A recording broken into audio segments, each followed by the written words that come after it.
আলহামদুলিল্লাহ, যে কোনো জিনিসই সত্যতা না জানিয়ে সেই জিনিসটা নিয়ে গাড়াগাড়ি না করা ভালো। যে কোনো জিনিসই আগে সত্যতা জানতে হয়, সত্যতা না জানিয়ে করাটা ঠিক না। এখন বর্ষাকাল বেশ কয়েকদিন গেল, ভালোই বৃষ্টি গেল, তবুও পানির তোমরা একটা চাপ আমাকে এলাকায় হয় নাই।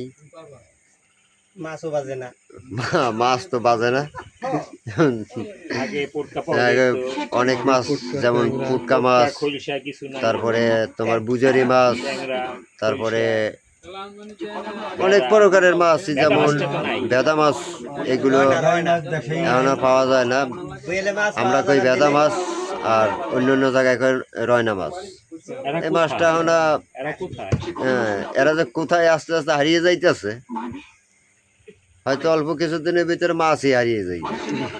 এই মাছই আর পাওয়া যাবে না, দেখা যাইবে না। সহি পানি থাকবে, মাছ থাকবে না।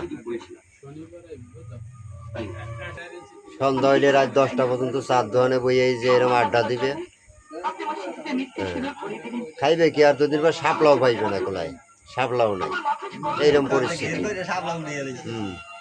কারণ কোলাই কোলাই ঘের হয়ে যাইতেছে, আর দেশি মাছ আস্তে আস্তে হারাই যাইতেছে। আরে কষ্ট, কষ্টের কোনো শেষ নাই।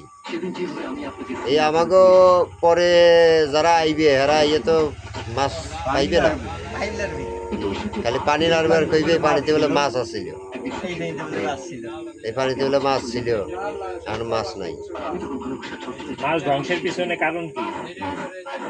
মাছ ধ্বংসের পিছনে কারণ তো একমাত্র চায়না জাল। চায়না জালে শেষ করতেছে সবকিছু। চায়না জাল যদি না উঠে দেয় তাহলে তো মাছ থাকবেই না। আর চায়না জাল এমন একটা জাল, যার সাথে বাজে তার সাথে বেশি মরিয়া থাকে ভিতরে। চায়না জালটা উঠে দিলে আমরা সবাই একটু খুশি হইতাম।